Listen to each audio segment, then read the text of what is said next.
और अगली खबर से आपको रूबरू करा देते हैं। अगली बड़ी खबर जो हमें मिल रही है मथुरा से, जहां मथुरा में श्री कृष्ण जन्मभूमि मामले में सुनवाई आज होगी। देखिए, कल ज्ञानवापी मस्जिद मामले में सुनवाई हुई थी और श्रृंगार गौरी मामला जिसको लेकर ये तय हुआ था कि कोर्ट अब इसको सुनवाई में रखेगा। अब मथुरा की बारी। मथुरा में श्री कृष्ण जन्मभूमि मामले में सुनवाई आज है। कोर्ट कमिश्नर नियुक्ति पर जिला अदालत में सुनवाई होगी। रिवीजन याचिका पर जिला अदालत सुनवाई करेगा। महेंद्र प्रताप सिंह द्वारा रिवीजन याचिका लगाई गई है। तो श्री कृष्ण जन्मभूमि मामला जो काफी बड़ा मामला है और इसको लेकर रिवीजन याचिका जिला अदालत में लगाई गई है। जानकारी ले लेते हैं, राघवेंद्र जी हमारे साथ जुड़े हुए हैं। राघवेंद्र, श्री कृष्ण जन्मभूमि मामला मैं चाहूंगी इसको लेकर विस्तार से आप जानकारी दें। देखिए, अभी एक दिन पहले उत्तर प्रदेश के उप मुख्यमंत्री केशव प्रसाद मौर्य का एक ट्वीट आया है। उन्होंने उस ट्वीट में एक लाइन लिखा था कि काशी और मथुरा करवट ले रही है। ये इंतजार है, सरकार को भी इंतजार है इस विषय का। अभी आपने देखा है कि अभी कल ही किस तरह से निर्णय आया काशी को लेकर और मां श्रृंगार गौरी के पूजा को लेकर जो आज याचिका पड़ी है। कोर्ट ने कहा, वाराणसी कोर्ट ने कहा ये सुनने योग्य है, इसको हम सुनेंगे। और मुस्लिम पक्ष के दलीलों को, उनके अपीलों को खारिज कर दिया सिरे से। जो उनके तमाम तथ्य थे उसको नकार दिया कोर्ट ने। अब वो लोग कह रहे हैं हम हाई कोर्ट जाएंगे। मथुरा का भी यही मामला है। भगवान कृष्ण जिनको पूरे दुनिया में पूजा जाता है, गीता से शांति का जो संदेश लेते हैं, जहां पर कर्म को प्रधानता विषय को लेकर पूरे दुनिया में गीता का महोत्सव होता है और प्रवचन होता है, लोग उसको सुनना पसंद करते हैं। ऐसे भगवान कृष्ण की नगरी जहां पर वो जन्म लिए हों, आज वो विवादों में है।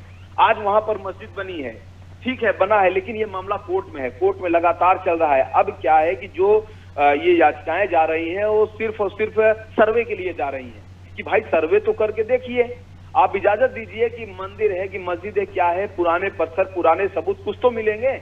और ये लोगों की आस्था है, विश्वास है।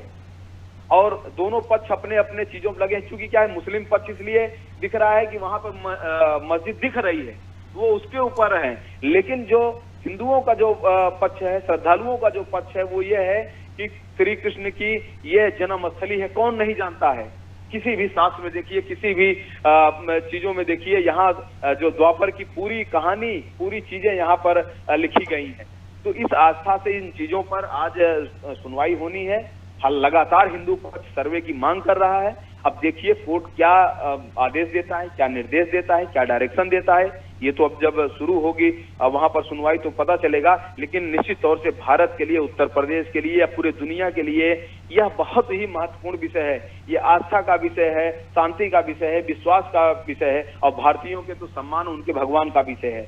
तो इसलिए देखिए आज ये क्या निर्णय निकल कर आता है। बिल्कुल, सुनवाई पर भी नजर होगी और क्या कुछ निर्णय निकल कर आता है इस पर भी नजर होगी। लेकिन श्री कृष्ण जन्मभूमि मामला जिसको लेकर लगातार हम देख रहे हैं कि दो पक्ष अपनी अपनी तरफ से बात रख रहे हैं। तो क्या खासतौर पर जब दोनों पक्षों में समन्वय हो जाता है तो मामला बहुत आसानी से हल हो जाता है। अंततः हमने देखा था कि राम मंदिर मामले में भी आखिर में हमने देखा था कि ये फैसले को एक्सेप्ट किया था दोनों पक्षों ने। और यहाँ क्योंकि नजर बनी हुई है कि आगे क्या कुछ अदालत से निकल कर आता है, रिविजन याचिका दोबारा से लगाई गई है और दो पक्ष, क्योंकि मैं इसलिए भी जानना चाह रही हूँ कि उनकी तरफ से क्या कुछ कहा जा रहा है इस पूरे मामले को लेकर। जो रिविजन याचिका लगाई गई है वो अब दोबारा क्या इस विचार को लेकर चल रहे हैं।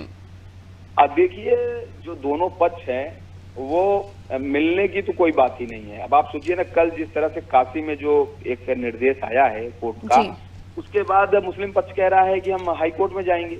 तो आप बताइए, कोर्ट के भी बात को नहीं मान रहा है, यानी वो अपने चीजों पे एकदम रिजिट है कि हमको यही करना है। तो आप कैसे उम्मीद लगाएंगे। इसके पहले राम मंदिर के मामले में जब सुनवाई शुरू थी तो साधु संतों ने, तमाम लोगों ने प्रयास किया कि हम बैठ के बीच का कोई रास्ता निकालें। लेकिन कई दौर की बैठकों के बाद कोई नतीजा नहीं निकला, कोई निर्णय सामने नहीं आया। तो यह तो कुछ होने वाला नहीं है। वाकई में कोर्ट ही इस पर कुछ निर्णय दे सकता है और उसी को लोग मान के शांत भी रहेंगे, उसी को लोग अपना अधिकार भी समझेंगे। क्योंकि कई पहल हो चुकी है, आज नहीं, ये मामला सदियों का है, सैकड़ों वर्ष से ये चला रहा है मामला जो विवादों में है। तो इसको आप ये नहीं कह सकते कुछ आपस में बैठ के कुछ सामंजस्य का कुछ रास्ता निकलेगा, कुछ बातचीत निकलेगा, ये कतई नहीं होगा। कोर्ट में दोनों पक्ष गए हैं, कोर्ट ही इस पे अपना निर्णय सुनाएगा, आखिरी निर्णय। बिल्कुल, बहुत शुक्रिया राघवेंद्र जी जानकारी देने के लिए।